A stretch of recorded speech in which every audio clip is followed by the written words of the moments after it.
Hola, què tal, nois i noies? Com esteu? Espero que estigueu molt bé. Benvinguts a un nou vídeo recomanant-vos llibres aquí des de la llibreria Ona, a Pau Claris amb Gran Via. Us recomano que hi vingueu, si us plau. Els motius de sempre. Hi ha llibres. Mira, és que avui a més trobo que es veu especialment bonica perquè està així com càlida. No la veieu càlida avui? He trobat un bon plànol, trobo. Bueno, en qualsevol cas, benvinguts i també benvinguts al 2023. Comencem un nou any aquí a la llibreria Ona, 2023. Se'm fa super estrany pensar que ja estem al 2023, de veritat. O sigui, és increïble lo ràpid que ha passat el 2022, la quantitat de coses que han passat. Jo la veritat és que no he llegit tant com voldria aquest 2022. També és veritat que jo em poso el llistó sempre molt alt. Jo quan em faig els propòsits d'any nou, normalment sempre em posava una quantitat de llibres a la qual volia arribar, no? Pues 50 llibres, 60 llibres i cada any més. Quan en realitat això és una cosa que no té cap sentit, perquè l'important no és quants llibres llegeixis, és la qualitat amb el que llegeixis aquells llibres, és les ganes que hi posis, les ganes que tinguis, no t'has de forçar. Si no llegeixes llibres no passa res, si estàs 5 anys sense llegir llibres no passa res, si no llegeixes llibres en tota la teva vida tampoc passa res, i si llegeixes 80 llibres un any també està bé. Llavors jo m'he forçat molt amb això de llegir tants llibres i llavors de cara a aquest 2023 he decidit canviar una mica les coses i no forçar-me a llegir X llibres. És que a més és una cosa absurda que em ve del Goodreads, perquè el Goodreads és aquesta plataforma d'apuntar els llibres que llegeixes, que l'he deixat de fer servir perquè és que m'ha semblat que és una manera com de demostrar no sé què a no sé qui que no val la pena. Jo m'apunto a les meves notes del mòbil i ja està, per recordar-ho després, però no per intentar validar-me a través de quants llibres he llegit, perquè és que és una cosa absurda. I a més el problema és això, que jo normalment no arribava a la quantitat de llibres que jo em proposava, però perquè jo em proposava 80 llibres a l'any, que és llegir-se 6 llibres a la setmana. Jo no puc fer això. I després que l'ho de comptabilitzar-ho per llibres és absurd, perquè un llibre pot ser així o pot ser així, no? Llavors, què significa això? És una absurditat. Llavors, de cara a aquest any, en comptes de proposar-me això, un dels meus propòsits d'any nou és, llegir més, perquè sí que m'agradaria llegir més del que he llegit el 2023, i llegir amb més qualitat, no? O sigui, centrar-m'hi més, poder llegir amb més calma, etc. I una altra cosa que he fet és una llista de gent que sé que tinc ganes de llegir, no? Perquè també és veritat que quan arriba un moment així d'impàs, un moment de canvi, com és per exemple el 2023, encara que sigui molt simbòlic, jo entro sempre com en un moment de col·lapse, de bueno, ara què llegeixo, no? Com per encetar l'any, què faig? Doncs jo m'he fet una llista del que em fa il·lusió llegir aquest any, perquè és veritat que estic una mica bloquejada, i he estat pensant quins autors em feia il·lusió llegir aquest any.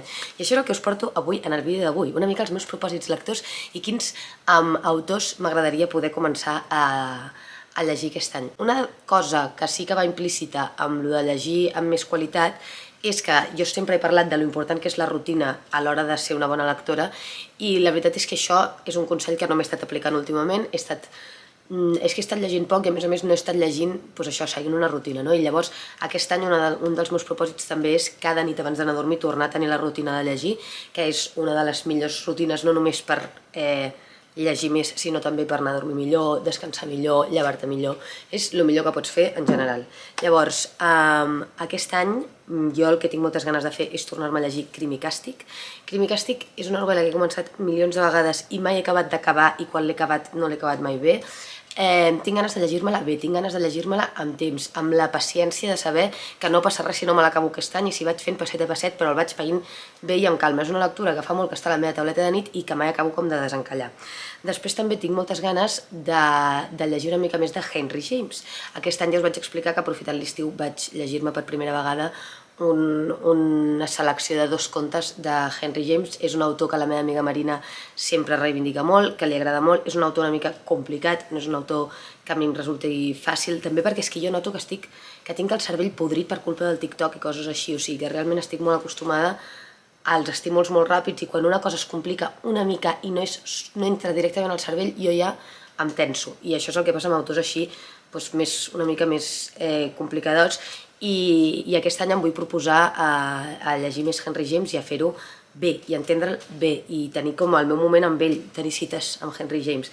I de la mateixa manera, Joseph Roth és un autor que sempre esmenta molt el meu amic Roger. És molt important fer cas a les amistats si us en fieu, i el meu amic Roger sempre parla molt bé d'aquest autor i ha tingut de fet un 2022 bastant obsessiu amb aquest tema i tinc ganes de començar-lo a llegir una mica bé i posar-m'hi i llegir ni que sigui un parell de novel·letes seves per veure exactament com respira. També crec que és un gest molt bonic llegir llibres que recomanen als teus amics o que els agradin als teus amics, no? És conèixer-los més a ells, és tenir alguna més en comú amb ells, no sé, em sembla com una cosa bastant bonica. També tornant a citar la meva amiga Marina Porras, que és una persona de referència per mi en l'àmbit de la lectura, ella aquest any ha publicat un petit llibre sobre Katherine Mansfield, un recull de dietaris i notes seves que a mi em va obsessionar i em va encantar. Va ser quan vaig entrar a l'abril o així a la meva etapa de dietaris, on també em vaig llegir el dietari de la Virginia Woolf i em va agradar molt. I ara tinc ganes de descobrir-la com a escriptora, no? Com vull llegir-me bé els seus contes, entrar una mica en el seu univers. Jo crec que és una autora que m'agrada més la idea potser de lo que m'agradaran els contes, però tinc ganes de llegir-me-la una mica bé per també poder entendre millor el personatge de Katherine Mansfield, que només amb el tastet del llibre de la Marina, que també us recomano molt, ja va ser... per mi ja va ser molt inspirador i ja vaig tenir moltes ganes de llegir-la. Llavors aquest any 2023 és un bon any per fer-ho. De la mateixa manera, la meva amiga Rita també va tenir fa un parell d'anys una obsessió amb una autora que es diu Natalia Ginzburg, que he recomanat alguna vegada aquí. Jo m'he llegit un parell de llibres seus molt finets i tinc ganes d'indagar-hi una mica més, perquè tots els llibres que he llegit d'ella són molt interessants.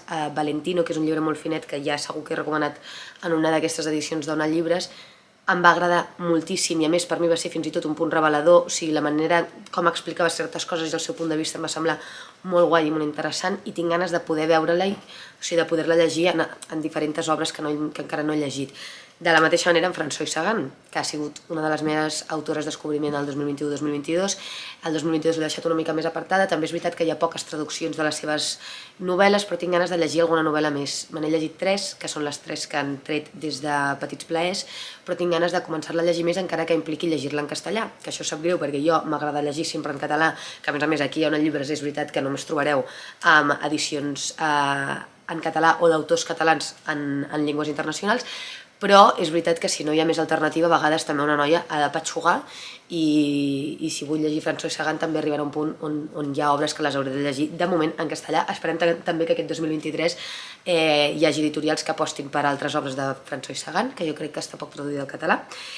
Llavors, també jo vaig tenir l'any passat una petita obsessió amb Chekhov, però sobretot a nivell de teatre vaig anar-lo a veure. Vaig anar a veure l'Oncle Vanya, fa un parell d'anys vaig anar a veure Les Tres Germanes, i sempre totes aquestes obres que he vist m'han agradat molt.